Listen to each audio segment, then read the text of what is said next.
Hello everybody, okay. So this is my pilot video. We're going to be doing some keto cooking, dirty keto, very dirty keto cooking, and maybe in a bit we'll do some gaming too. So what I want to do is I want to highlight products that I got on Amazon that are supposedly keto friendly, and I'm going to test them out so you don't have to.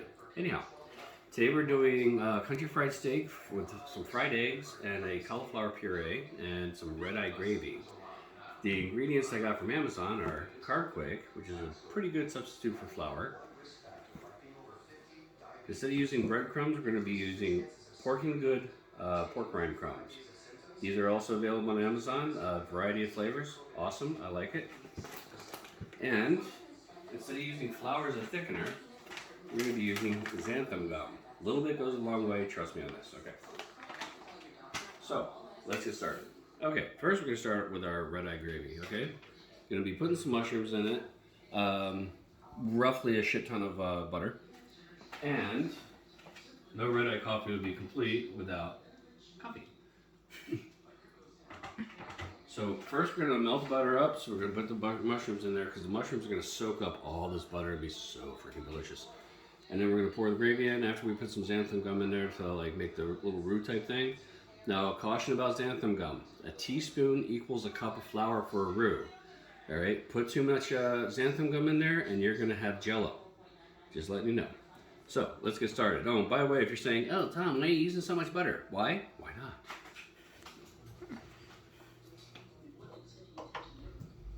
So I put about a half a stick of butter, unsalted of course, into the pot there, or a wok. I'm using a wok. It's deep, why not?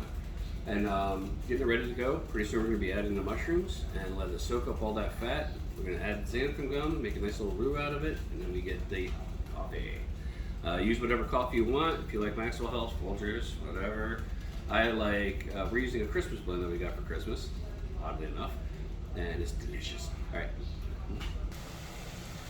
Okay, so we got the mushrooms that are sauteing up nicely. A little bit of salt, a little bit of pepper. I say season to taste. I hate putting exact measurements in there. So we got that going. We're getting the water going for the cauliflower because we're going to do a little bit of riced cauliflower type of side dish. We need something to put the gravy on. And then we're going to be adding in the xanthan gum any second now. So. Alright, so now that the mushrooms are nice, they soaked up all that butter, and they look gorgeous at the moment. Now we're going to add the xanthan gum. And I know I've said it before, and I'll say it again, I cannot stress enough. Little dabble do you. Okay. We're going to use about a teaspoon of xanthan gum. We're going to spread all that in there, and then we're going to mix it in. We're going to mix it in, make sure it spreads, because it's going to be like a real roux. It's just, it's cooked a little differently. Then once that's nice and in there and it starts baking a little bit, then we're going to add the coffee, and this is going to thicken up very nicely. Alright, now we're going to add the coffee. Whisk it in there so there's no lumps.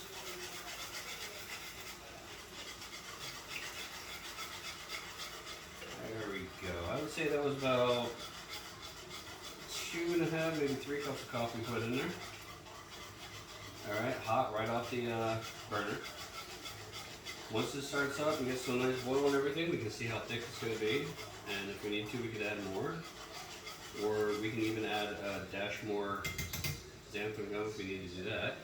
So, taste the gravy, and it tastes like coffee. That's boiling. So, what we're going to do is we're going to add a little, like, funk to this. We're going to add some salt, of course, because it brings out the flavor. I would go maybe a teaspoon, maybe a teaspoon and a half. And the original recipe, we didn't have any meat that we have drippings for this gravy.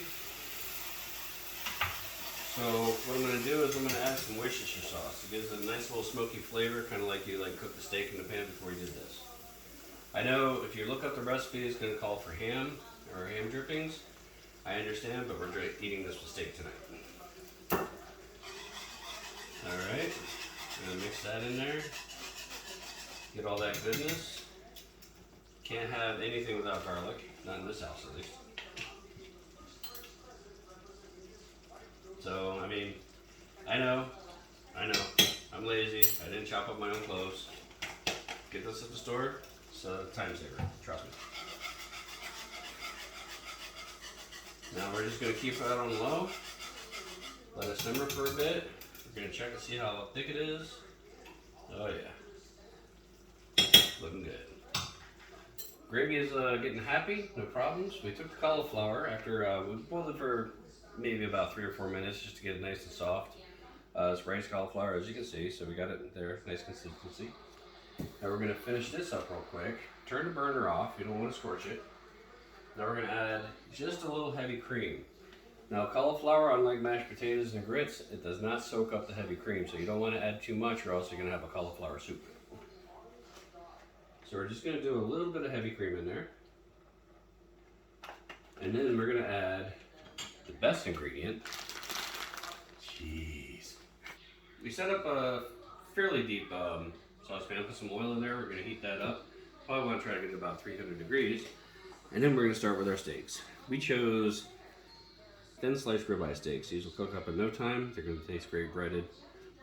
Or you can, if you want a bigger style piece of meat or something, you get that, you put some foil on it, you pound the crap out of it with a mallet, and you get it nice and tender. It'll do the same thing, but we're kind of lazy, so we just bought the thin cuts. So let's get started. We have, for the breading, we got our mixture here. I put a little bit of onion powder, garlic powder, salt and pepper in with it. That's the pork rinds, the working good pork rinds. Then we have some egg wash with a little bit of heavy cream and everything to spread it out. And here we're going to put the Carb Quick. The purpose of the flour or Carb Quick in any type of frying recipe is pretty much just to dry out the meat so that the egg and the breadcrumbs stick. If you don't do that, then what's going to happen is when you try to get the finished product out of the pan, all the breading's going to just fall right off. So let's get started with that. Let's go with the dredging process. I know, such a drudgery. There's the steaks. I didn't season the steaks, and you're going to notice that. A lot of people will put salt and peppers on the steak because salt and pepper goes on steak. It's that simple. But I seasoned the pork rind crumbs here, so I don't want to put too much salt onto it. So we're going to see how it tastes here. And if I need to, I can always add seasoning if I want to. First, we're going to take this extremely thin, juicy looking piece of steak. Okay. Put it through the flour. Carb Quick. Trademark. Gonna pat it down, make sure it gets nice and covered. Not sponsored. not sponsored, by the way. Then we're gonna throw some egg wash onto it. Make sure we get all the pieces covered. Let some of that excess egg drip off there. And now we're gonna go ahead and get that yummy pork rind mixture on there. Now, some people, when they do frying and everything, they always say, wet hand, dry hand, and all that stuff. That never works for me. Does it ever work for you? I mean, seriously? I always get crap on my hands.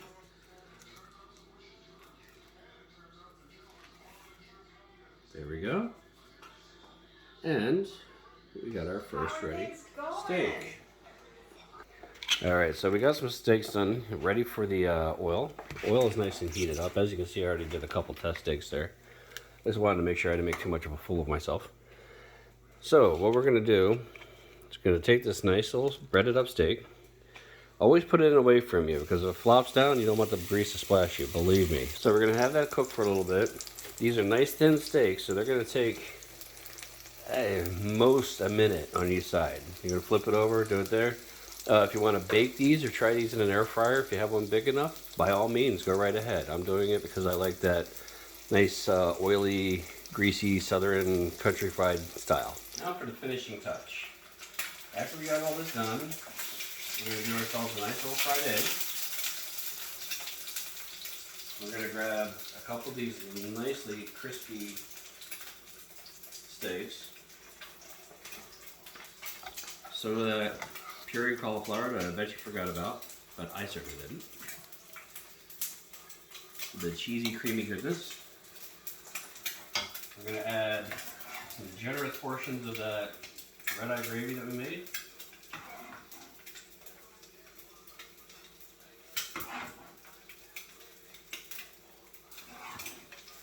That's good. That's good, Em. And right on top of there, we're gonna put that nice freshly fried egg. That yolk is gonna mix in with that gravy, and then oh, it's gonna be so good. Can't wait to try it. Bon appetit. So, let's see what this tastes like. First, we're gonna cut into that yolk. Oh, look at that. It's right in there. Steaks are nice and thin, so we're talking like cuts like butter. This with that egg, nice little portion of that steak. Cheers. Mmm. Oh, yeah. That hits the spot. Really good. I'm going to enjoy this for a while before I jump on my game. I'll see you in a little bit. Thank you for watching. If you like what you see, excuse me, go ahead and hit the like button and subscribe.